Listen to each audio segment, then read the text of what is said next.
Hey guys, I want to spend a few minutes today talking about what to do if you're losing aggro as a Fury Prot tank, or even really as a Prot tank, just as a tank in general in Classic WoW.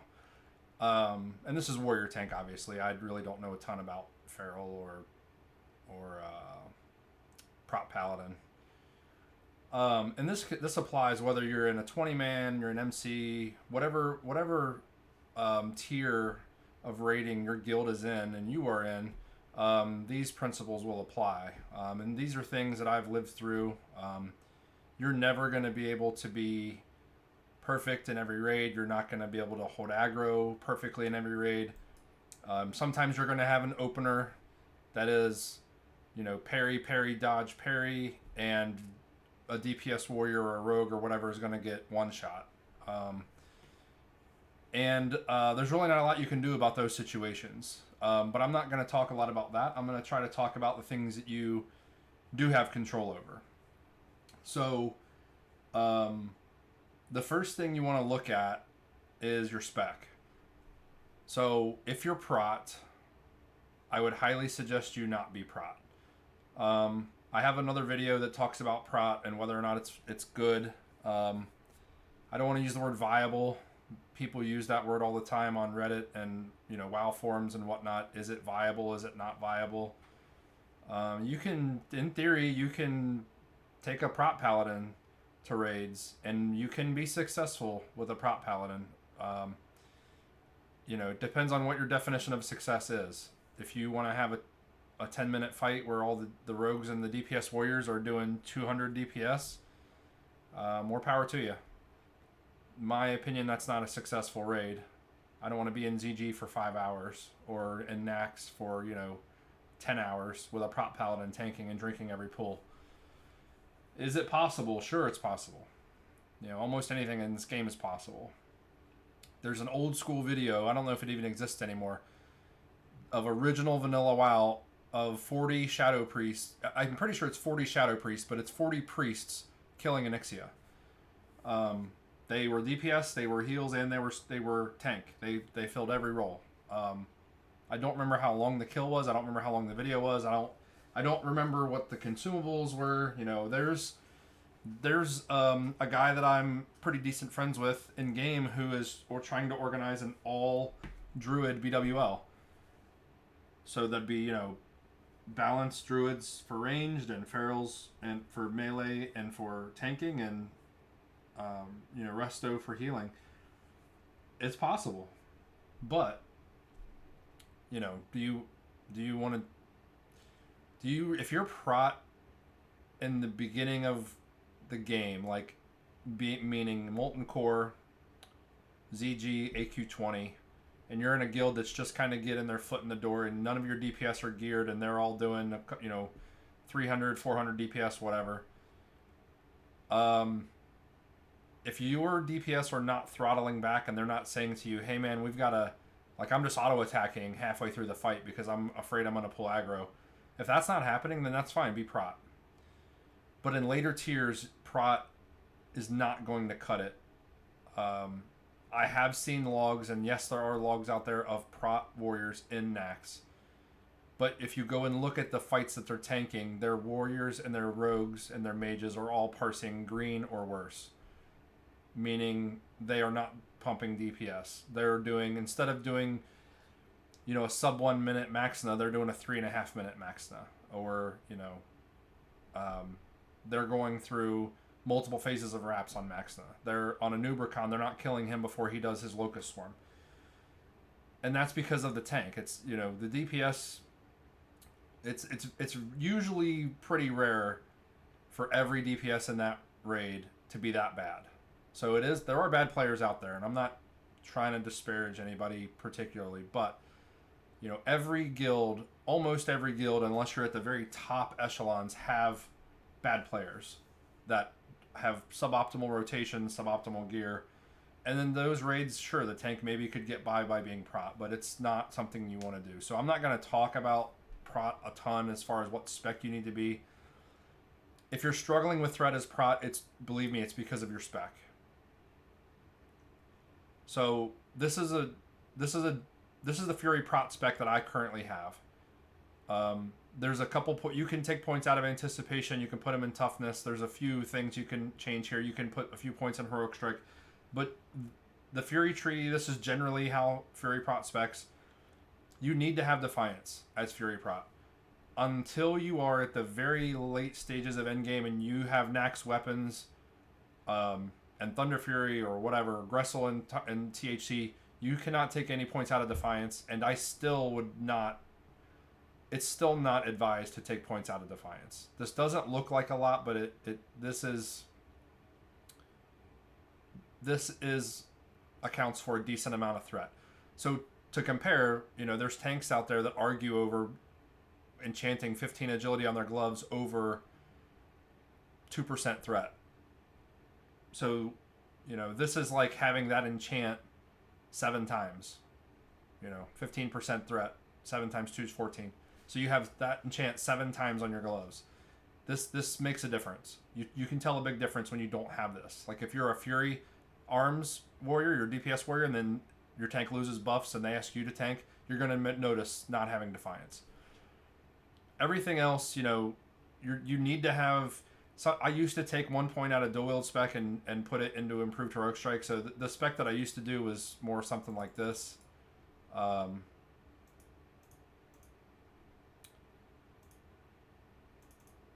on, let's do... So I used to spec something like this because I was always rage starved, and you want to be casting heroic strike, which I'll get into that in a minute. I was always rage starved, so I took a point out of dual wield spec and put it over here. In hindsight, that's not very smart. Your offhand does a lot of damage as Fury Prot. And you want your offhand to do as much damage as possible, because if you're queuing heroic strike up constantly, which you should be, your offhand is the only thing generating rage for your offense. You're not getting a lot of main hand swings in there. So if you want improved heroic strike, I would say spec like this. Put 2 in there, make sure this is maxed, and then just don't get you could take Piercing Howl out to get shield block. You kind of want to have improved shield block, but that this is not threat related. This is mitigation related. So I'm not going to talk a ton about it. But if you want to get improved heroic strike, do it this way. Later on in the game, as you get better gear, around AQ 40 levels, and especially in the Nax, you are going to get rid of this because you are going to have so much rage, you don't know what to do with it. So that's why my spec currently looks like this. This is the spec I'm currently running. So check your spec. The second thing, if this is what you've got and you're still having problems, and when I say problems, this could be on trash, this could be on bosses, whatever the case may be. So I'm gonna just go through a couple. I'm in a Nax guild, so I'm gonna show Nax logs. I don't think it's necessarily fair for me to show me tanking MC and Nax gear. So I'm trying to show me tanking Nax and Nax gear against other Nax warriors and other Nax DPS. So let's go to rotation. So I'm just going to look at this is just a previous raid. This is from August 8th, so about a month ago. So I'm going to go look at my rotation. This is on Gluth, and I'm just doing Gluth because this is a fight where this was like optimal. I've had Gluth parses that are lower than this, but this is one of my best Gluth parses, so I'm showing you this is what you should be aiming for. So I'm going to go to casts, okay? So you can see Heroic Strike 32. This is a 47-second fight. This is what you want to... So first of all, you want to be casting Bloodthirst. Your priority is Bloodthirst first. If you want to open with Bloodthirst, excuse me. So let's go to my timeline. Let's go to my events. So and for those who are not aware of how Gluth works, you come, you drop into his room from a pipe above his room, and when you drop down, everyone else drops down behind you and then spreads out. So you have about 2 seconds or so before he reaches you. So I'm running through the room. I cast my Trinket, I cast Death Wish, I cast Stone Shield, and then I cast Bloodthirst first. So I don't do Heroic Strike, or you can't Revenge unless it procs. but I'm casting Bloodthirst and then Heroic Strike, Revenge, Heroic Strike, Heroic Strike, Heroic Strike, Bloodthirst, Heroic Strike, Heroic Strike, Revenge, Heroic Strike, Bloodthirst. This is what your rotation should look like. You want a Bloodthirst on the opener, and you want a Bloodthirst every 6 seconds. That's the cooldown. So let's go back to casts. We'll go back to tables. So if you come over here, so if Bloodthirst can be cast every 6 seconds, there's 60 seconds in a minute. The most you can possibly cast it is 10 casts per minute, right? This is pretty rare to get to 10. I'm normally at 8.5 or 9. You want to shoot for, you want to be at least at 8. And it's going to depend on when the fight, how the fight ends. If the fight ends and he's at 1% health and Bloodthirst still has 3 seconds left, you know, or you just cast it or whatever the case may be, you obviously can't fit another one in. It's very rare that you're going to see 10. And in fact, if we look at the entire raid, let's look at the entire raid, what my casts were. For Bloodthirst, 4.7. So this includes trash. Okay, so let's just look at encounters. I don't think I tanked. I didn't tank every single boss. So encounters, it's up a little higher, 5.3. But certain bosses, you're not going to be attacking a lot.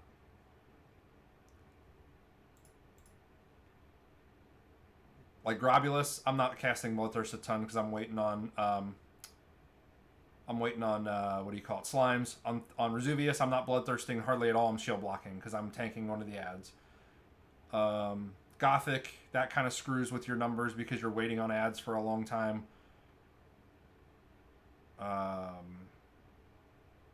Yeah.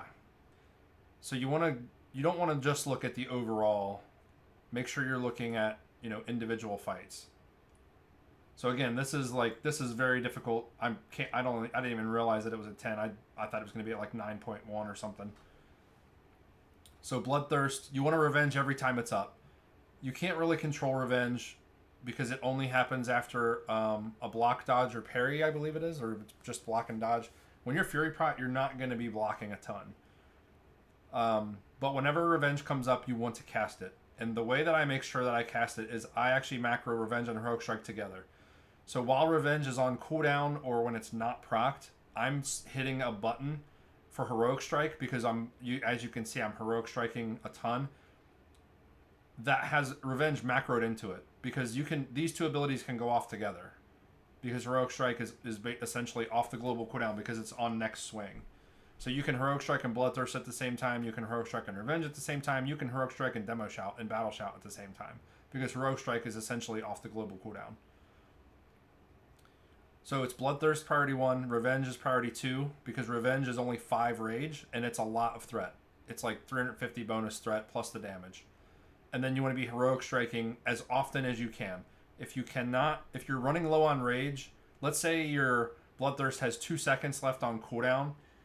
And you're only at 10 rage or 12 rage, don't queue up Heroic Strike. Wait till you get enough rage for Bloodthirst, then Heroic Strike after that. You always want to make sure you have the rage to Bloodthirst. So you really only should be Heroic Striking if you're above, let's say 20 or 25 rage.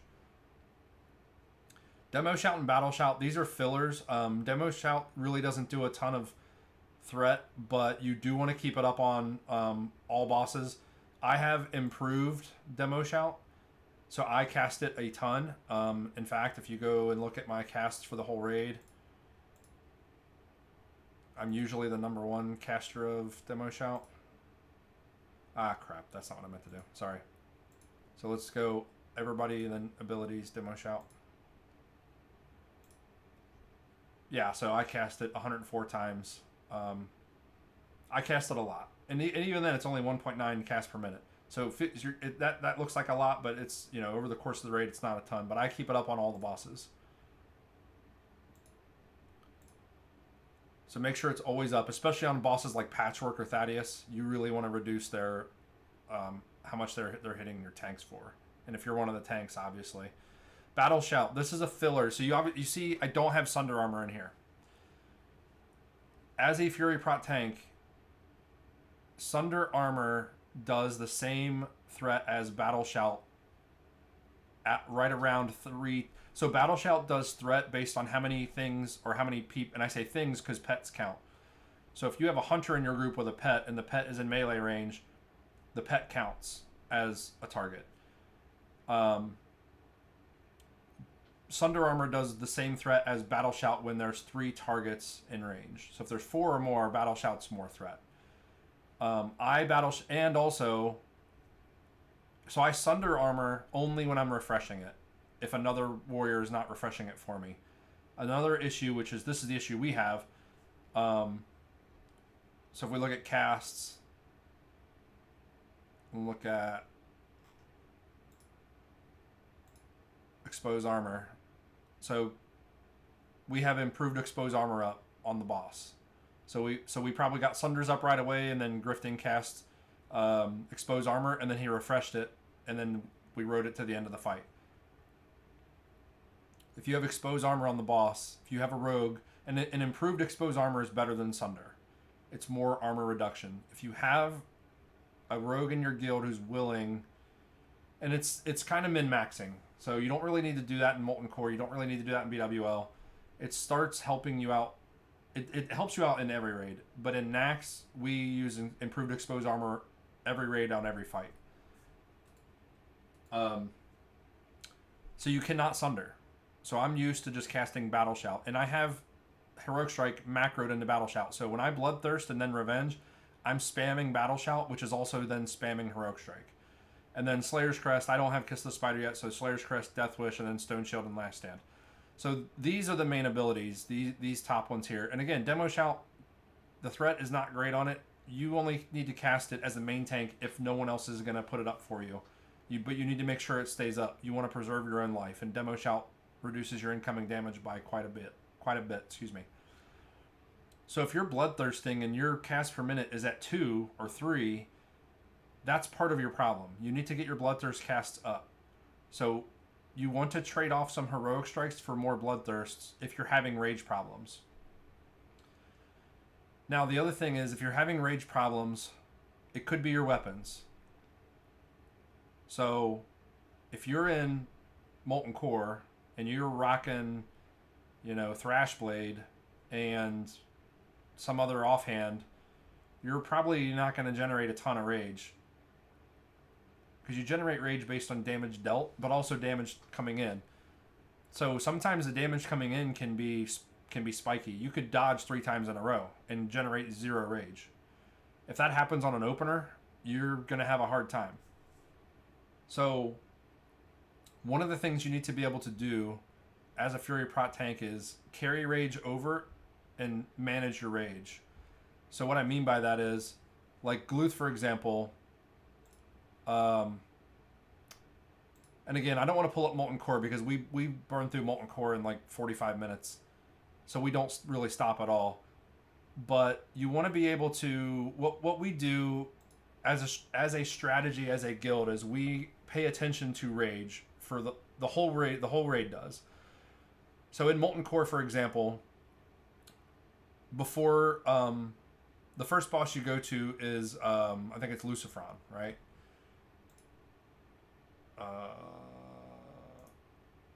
I said I wasn't going to do this, and I'm going to do it. So Lucifron, yeah. So we killed Lucifron in 26 seconds. I don't think I tanked this. I think I was, I think I was on my rogue. Yeah, I was on my rogue. There's dog packs before Lucifron. There's 2 of them. We pull the first one, then we let everybody drink up, and then while Lucifron's padding, we pull the second group, and the healers know you're only going to get a split second before we pull. Because what we do is we let the warriors rage up. And all DPS warriors, all tanks, should have 100 rage going into Lucifron. Same thing with Magmadar. Same thing with Gehennas. We pull like a fire... I think it's a Fire Lord or a Surger or something. Right before we pull the boss, we say, okay, everybody mana up. You can do that for basically every boss except for Ragnaros. Because Ragnaros has a minute-long RP event, right? Major demo, we try to carry rage over. But what you want to do is, as a tank, you need to use Blood Rage smartly. So I very rarely will use Blood Rage on a boss fight unless I get a bad string of where I'm dodging a lot and not getting rage, and then the boss is parrying or dodging me a lot and I'm not generating rage, then I'll Blood Rage. And it also depends on my threat lead. So if my threat lead is dwindling and my rage is dwindling, I'll use blood rage. Otherwise, I use blood rage as a way to hold my rage. In some of these fights you can't. So like patchwork, you absolutely can. You can. There's rats that in the packs before patchwork. There are rats along the wall. You can run over and kill them and build your rage up, and then you can demo shout one to keep yourself in combat. Or you can, because as Fury Prot, your rage decays a lot faster than it does when you're Fury, because you don't have anger management. Maxina, there's a pack before you run into her room. You need to be at you want to try to be at 100 rage as soon as the pack dies. Like, get a Bloodthirst off, get a heroic strike or two, whatever, and then look at the threat meter and just let the DPS catch up to you while you're auto attacking, because auto attacking generates rage or generates threat too. The only bosses that really you can't carry rage over into are Gothic the Harvester. Is hard to do unless you pull him immediately, which you really can't pull him immediately, but even when you do, there's a timer. The Four Horsemen you can if you pull quick enough. Noth you definitely can. Hygen you can. Lotheb you can't. There's just too long of a delay. Lotheb is one where you just have to be careful on the pull. And Saffron, it's hard to, unless you're doing Polarity Saf, which, that's very advanced strategy. So Saffron and Kel'Thuzad, you can't really carry. You can carry rage into Kel'Thuzad, but not the trash. So when you're killing the trash and Kel'Thuzad's about to engage and you're the main tank, you need to be building your rage up. And then as soon as that trash dies, you run over to his spot and then blood rage. Use blood rage, and like I said, look for critters.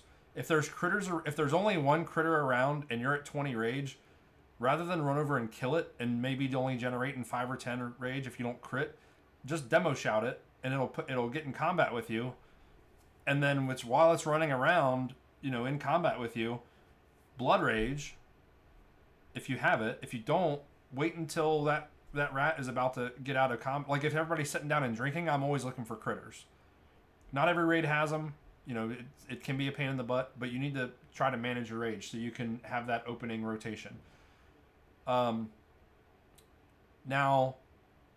one thing that I'm swap back to Gluth. One thing that some tanks don't like to do, and this includes myself, Death Wish reduces your armor by I think it's 20%. This feels like you're gimping yourself as a Fury Prot tank. Now, it depends on your healers, and it depends on the boss. Our guild, our main tanks Death Wish basically every single boss except for Lotheb. But you need to be smart about it. So like, if I'm carrying a ton of rage into Gluth, I might not Death Wish on the pool. I might Death Wish after the opener. Because if you Death Wish and then he parries your Bloodthirst and parries your Heroic Strike right off the bat, it doesn't matter if you had Death Wish up or not. Now, Death Wish does give you more threat if you crit and don't, or if you don't crit or do crit, it still gives you more threat for those abilities. So Death Wish is best used on the pool, and your Trinket is best used on the pool. If you have 2 active Trinkets, then use one of them on the pool and then save the other one for execute phase, because that's when warriors are usually going to catch up to you. So you want to what your goal is to generate as much threat as possible off the rip, so that you can do 2 things. One is you can put on a shield if you need to, if your health gets low. You don't want to put on a shield. You always want to preserve your life. So if there's 3 or 4 DPS warriors that are chasing you down on the threat meter and you get a crushing blow that puts you at 20% health and you don't have last stand up and you don't have health stone up, you don't have any other way of, you want to put a shield on and shield block, because shield block immediately guarantees the next swing on you is not going to be a crit or a crush.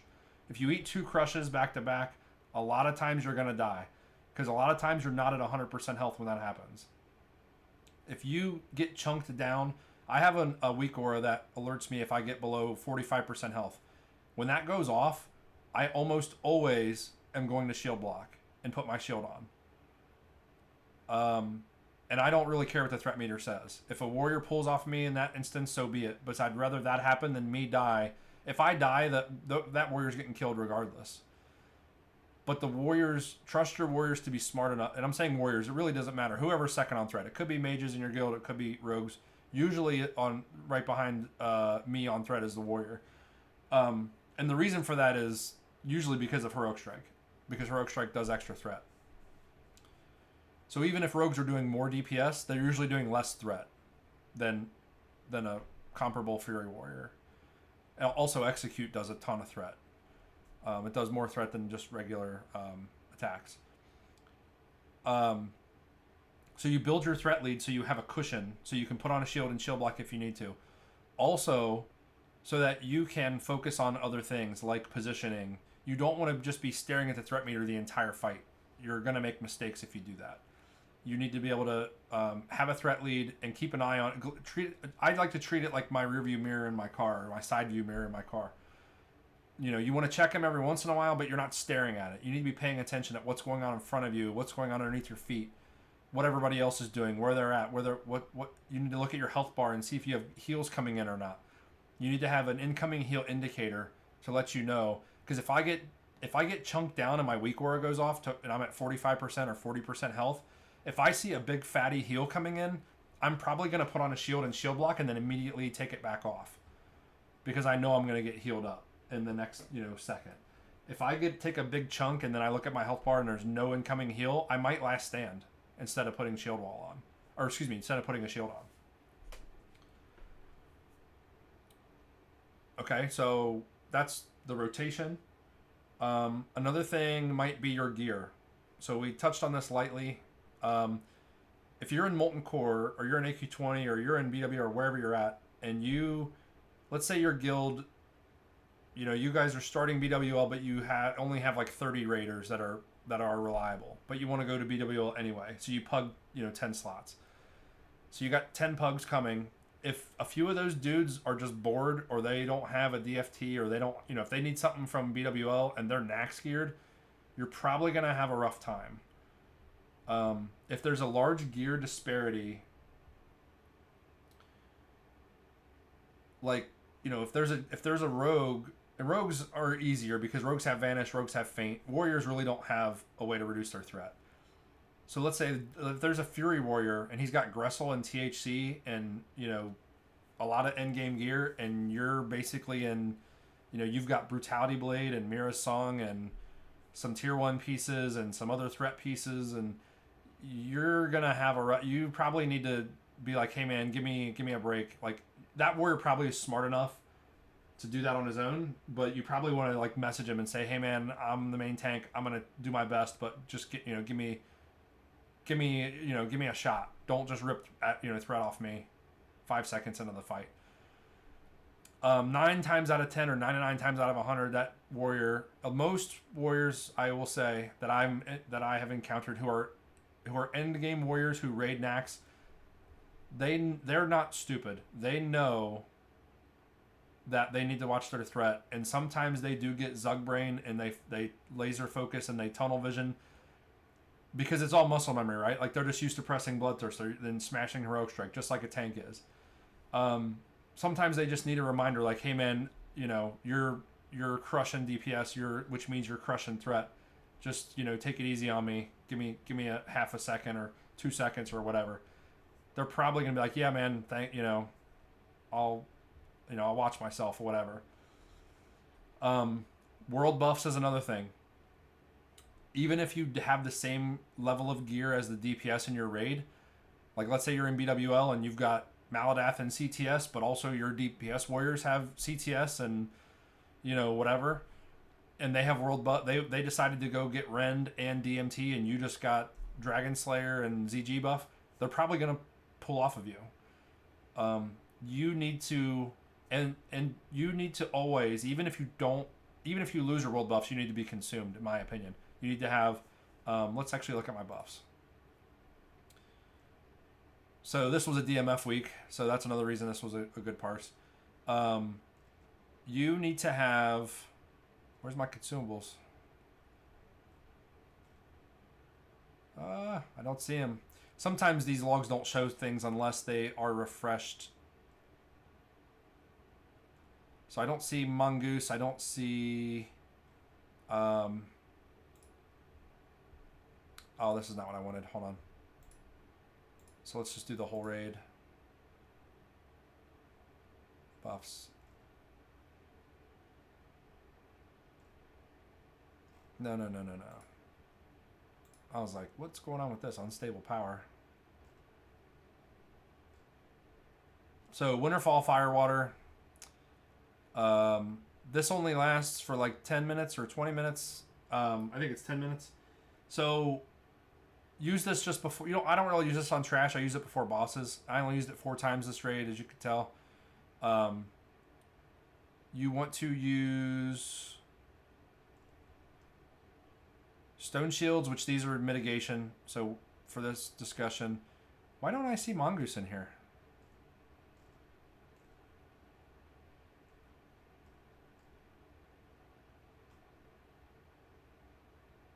I know that I did.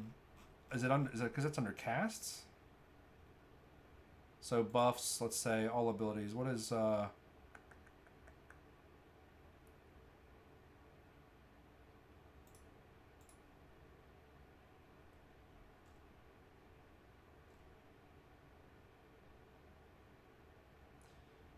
so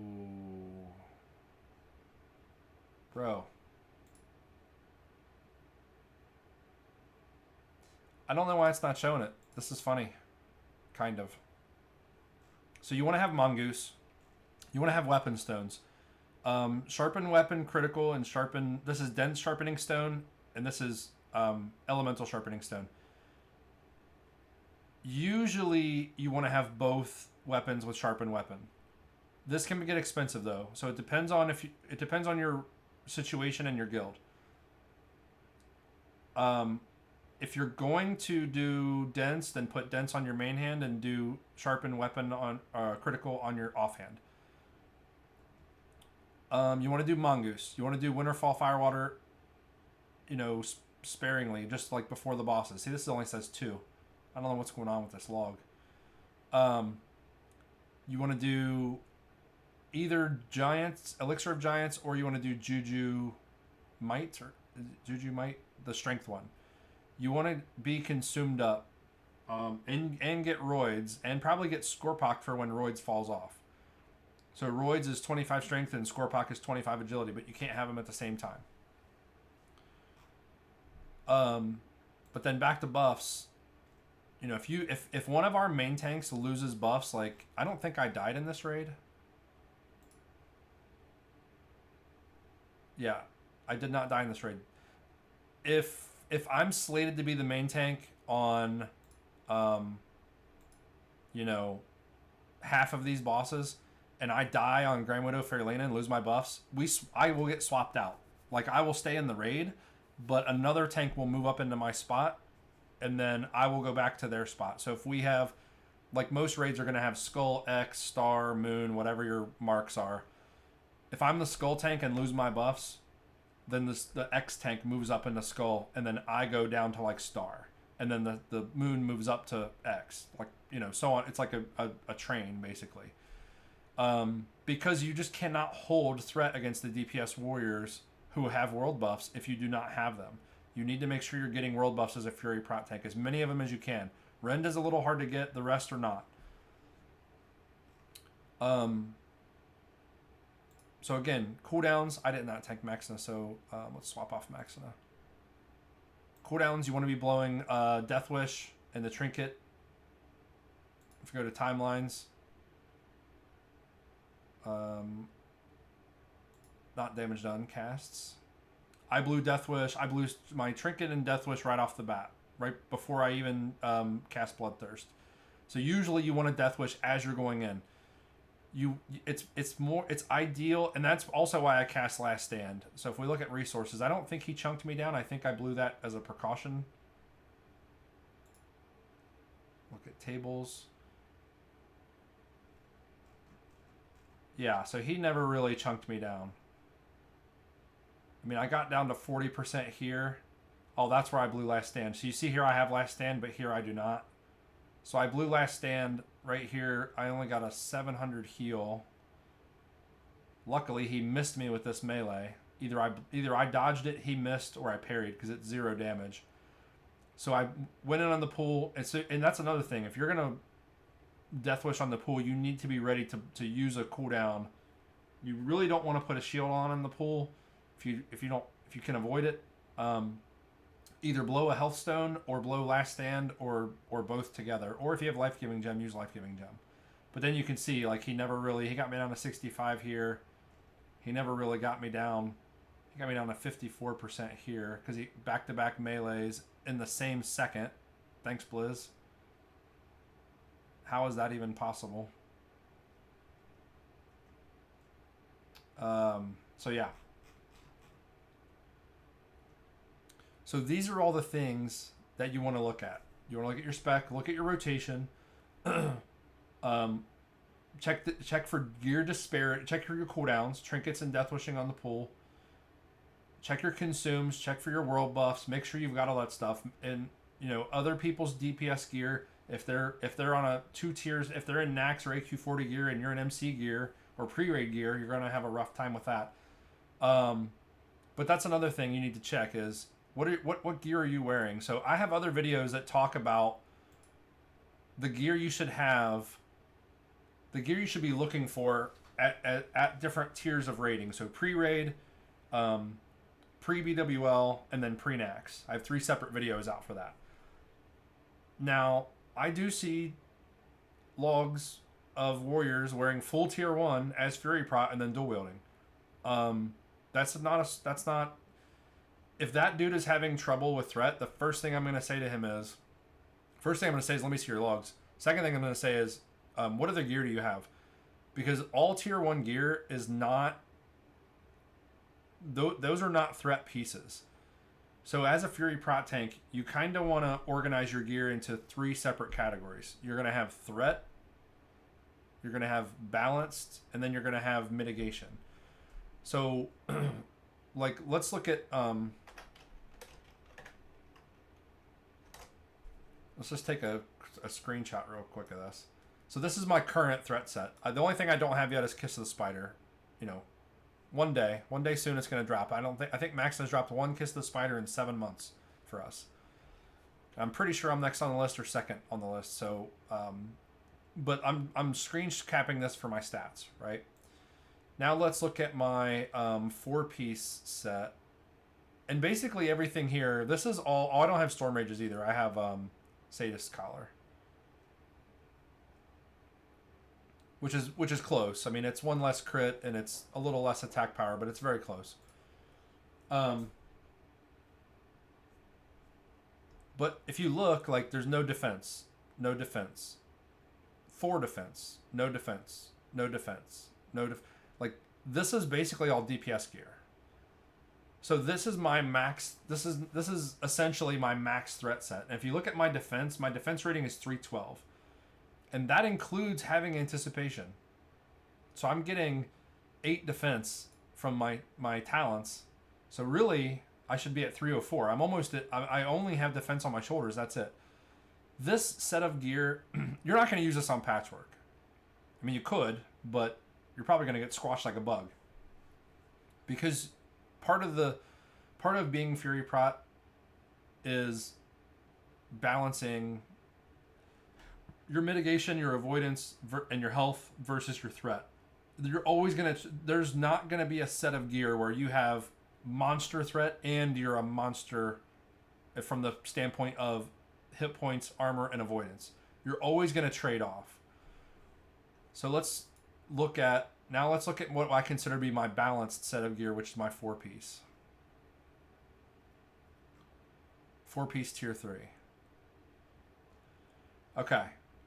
So now look at my health here. So 9,400. Now I went up to 1,100. 11. Let's just say 11,400. 2,000 more health, and this is with buffs. So I have all the buffs except for DMF. Have my buffs down here, Mongoose, all that stuff. Raid buffs, Fortitude. Same talent spec. Okay. Now look, I've got 4-piece tier 3, much more mitigation gear, much more mitigation oriented. So in fact, I got this piece, I got this piece, I got this piece, I got this piece, all that have, I still have the Cloak of the Fallen God on. These gloves have defense, but they also have threat stats. This is a very good balanced piece of gear. Still using Girdle of Mentor because this is in my opinion very good balanced. This belt is amazing for DPS. It's amazing for tanking. This belt is amazing all around. Look at my rings. So over here I had QSR and Circlet of Applied Force. Now I've got Ring of Emperor Veclor and Angelista's Touch. These are more balanced. They do have some threat stats on them, but they also have some mitigation and defense. And then my trinkets and my weapons stay the same. But look at my... sorry. Trying to get this on the stream where it looks right. So my attack power went down from... I lost 225 attack power. My hit chance is the same. My crit went down by almost 10%. My armor is actually pretty similar, which is a misconception. A lot of people think, oh, you throw on a bunch of tier 3 and your armor is going to go through the roof. No, it will not. It will go up, but it will not go through the roof. What makes it go through the roof is your shield. So if I swap this main hand out for the Face of Death, that adds 3,500 armor. So that puts me at like what? Let's just do it real quick. 13,000. So you go from 9,500 to 13,000. Now, obviously, adding other pieces of tier 3 will help out a little bit more, but again, it might get me at 13,500. And the reason that happens is, hold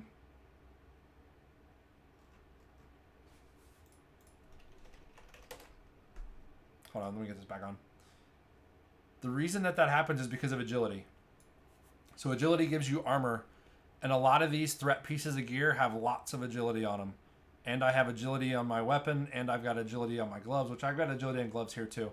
But a lot of these pieces have agility on them, and a lot of tier 3 has 0 agility. It has strength, 21 strength, 21 strength, 14 strength, 15 strength. And yes, I do have some agility enchants, but I also have those agility enchants over on these pieces as well. So, don't think you're going to put on some tier 3 and magically you're going to take a ton less damage. You won't. Your hit points are going to go up. I have another video that talks about this a lot. When you're putting on tier 3 gear and you're putting on mitigation gear, if you do not have a shield on, the only thing you're doing is increasing your hit point pool and your avoidance. Your armor is basically going to be the same. It's going to be it's going to be instead of 62% damage reduction, it'll be 64. It's not really that much different. Now let's look at, though, my total avoidance in the threat set is 31.5, and now I went up by 10. So I basically traded 10% crit for 10% avoidance. And I also increased my hit points. Now my threat in this set of gear is obviously going to be worse. You need to sit, because my crit is down by quite a bit, my attack power is down. This is still a very good set of gear for threat. But on burn fights, like a Nubricon, is one. Fenris and AQ40 is another. Those kinds of fights where you're not really taking a ton of damage. And you also need to take into consideration when you're doing this gearing, what's happening to the raid. So like on Kel'Thuzad, for example, let's not use Kel'Thuzad. Let's use like Shazra. Shazra does a ton of raid damage because she does Arcane Explosion, which hits every melee around her, and she does a curse that increases that damage. So on Shazra, I usually wear full threat because we try to burn her as fast as possible, but I also will chug an Arcane Pot to help mitigate some of the damage because she melees like a little wimp. If the other raid, now Patchwork is another great example. The raid doesn't take any damage on Patchwork, only the 3 tanks do. Now on Patchwork, he hits you very hard, so you need to wear mitigation. If he did not hit that hard, and only the 3 tanks were taking damage, then I would wear more threat gear, because the healers don't have a ton of things to focus on except for me. So that needs to be taken into consideration as well. But you need to pay attention to your gear choices. You cannot just wear all tier 1 and put on 2 weapons and go running in and think you're going to hold, hold aggro over some DPS warriors that are just as geared as you, but they're wearing DPS gear. They're not wearing tier 1. You need to gear similarly to your DPS while also taking into consideration how hard does this boss hit. And that's where you can cover with threat by using active trinkets. You should not be using the mother freaking Stylene's impeding scarab. Though this is only good on like 2 fights in the game. Do not use this as Fury Prot. I repeat, do not use this as Fury Prot. It is garbage. You do not want it. You use it on twins and maybe Lotheb, maybe. I don't even use it on Lotheb when you're progging Lotheb. When you're not progging Lotheb, you swap this out for anything else. I don't care what it is. Drake Fang Talisman is an amazing trinket. You should get it if you can. But even if you don't have, if you're like, oh, I've only got I'd rather wear counterattack lodestone than Stylene's. Honestly, I would rather wear this as Fury Prot. Go get that from a DMT or get Hand of Justice. Mark of the Champion and Nax is amazing. I use it all the time. Or use Black Hand's Breath. I still use Black Hand's Breath. 2% crit. I would rather use Black Hand's Breath over this a million times. The trinket is garbage. Stop using it if you're Fury Prot. I can't stand inspecting warriors in Stormwind. And yeah, maybe they're just in some weird set of gear. But whenever I look at logs and I see some, dude's guild wiping, I'm like, why are you wearing that trinket? That's not it. That trinket sucks. Stop wearing it. You can fill in pieces. Actually, let's look at my pre-BWL set real quick. Yeah, I don't even have any tier 1 in here. This is my pre-BWL. This is the gear you should be aiming for. Most of it is, and again, some of this has defense. This dude's at 328 defense. If you want to put on tier 1 shoulders, I'm not going to go through the whole thing. You can wear a couple pieces of tier 1. If you don't have these shoulders yet, or if you don't have these gloves yet, or you don't have, some of these other pieces yet. But don't be wearing 6 out of 8 tier 1 thinking you're going to hold threat and then wondering what the problem is. Another thing is your weapons. You need to, as a Fury Prot tank, and again, this goes back to your guild.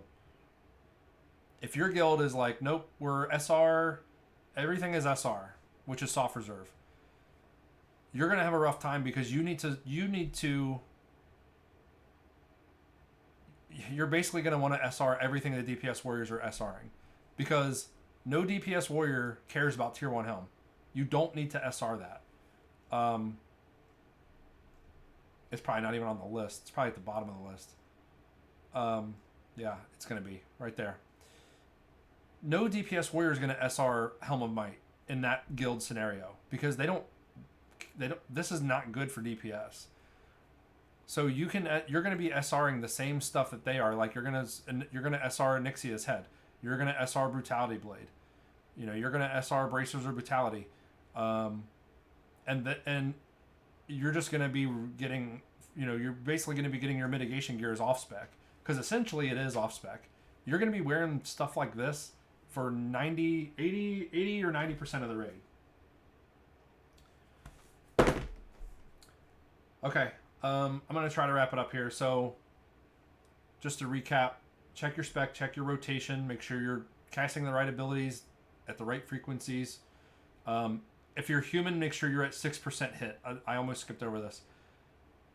Every set of gear that I have, my threat gear, I'm at 6%. My Patchwork Soaker, I'm at 6%. My Patchwork and Thaddeus main tank, 6%.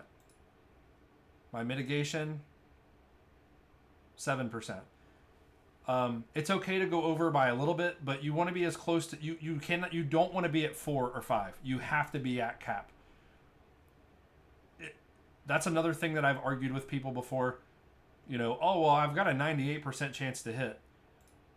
if I'm at 4% hit, and this is if you're human, obviously. If you're not human, and because humans are at 305 weapon skill.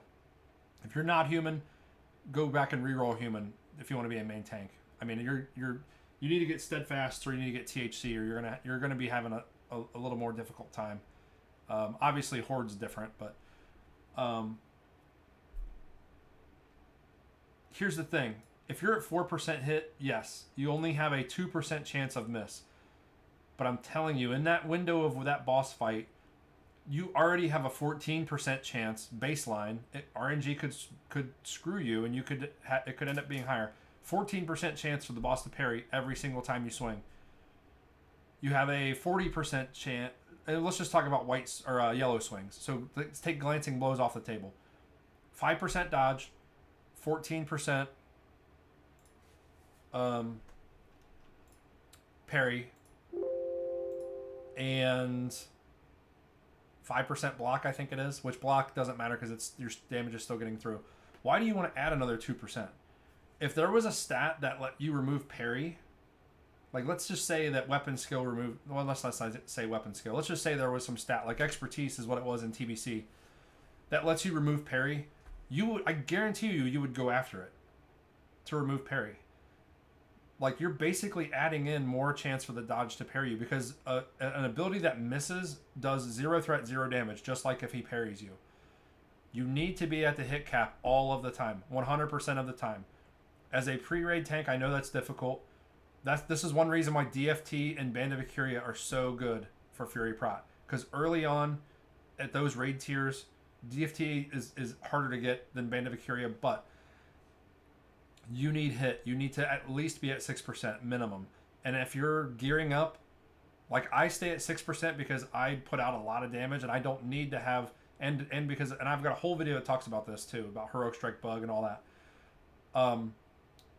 You need to just be at the hit cap at all times in every gear set. Even if you're putting on an Ixia Scale cloak, if you've got a cloak on that has hit on it, and then which I don't anymore, I have Cloak of the Fallen God.